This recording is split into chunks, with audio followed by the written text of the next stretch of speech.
This is the block diagram of our project named Approaching Vehicle Warning.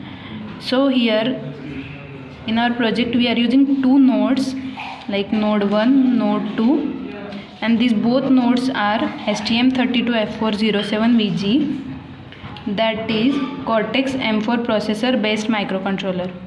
So we are in this project we are trying to do communication between these two nodes, node 1 and node 2, as you can see in the block diagram. And this communication we are doing using CAN protocol. Okay, so for this purpose we are using two CAN transceivers, transceiver 1 and transceiver 2. As you can see here, both transceiver we have connected to the nodes node 1 and node 2. Okay, further we will see the connections, like on the CAN transceiver we have the pins like RX and TX. You can see here RX and TX. This RX and TX we are connecting with the nodes pins PB8 and PB9, like it is connected to another node PB8 PB9. Now you can see on the board how it is connected.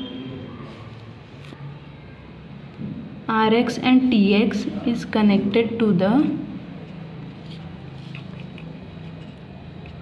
PB8 and PB9 pins, right? For both the boards we are doing the same. You can see PB8 PB9, this CAN RX and TX. Okay, further the ground and 3.3 volt we are connecting to the ground and 3 volt of the STM board.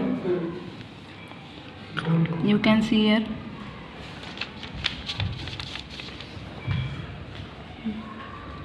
the ground and 3 volt. Here you can see the 3 volt, ground and 3 volt.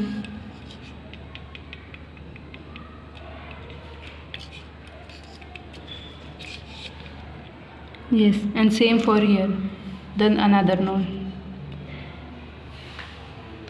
Next, the important thing we have to do here is using the twisted pair cable for the CAN-H and CAN-L. So how we did it? Just we took the two jumper wires and we just twist them and connect the CAN-H to CAN-H and CAN-L to CAN-L. Like you can see here,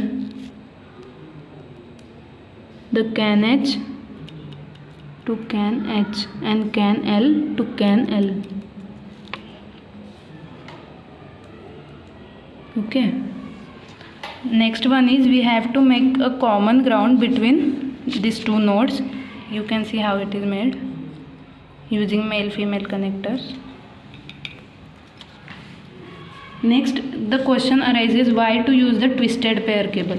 This twisted pair cable, it is, in short, it is just used to cancel the noise or to reduce the noise that gets generated due to the use of the straight wires. Okay. Next is we will after the connections we will burn the code. So for that we need a ST-Link cable.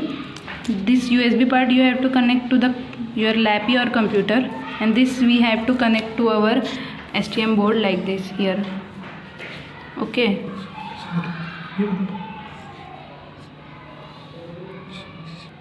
So while burning the code, first connect any one board, dump the code, afterwards disconnect it, connect another board, use the same code, burn it, and then remove it.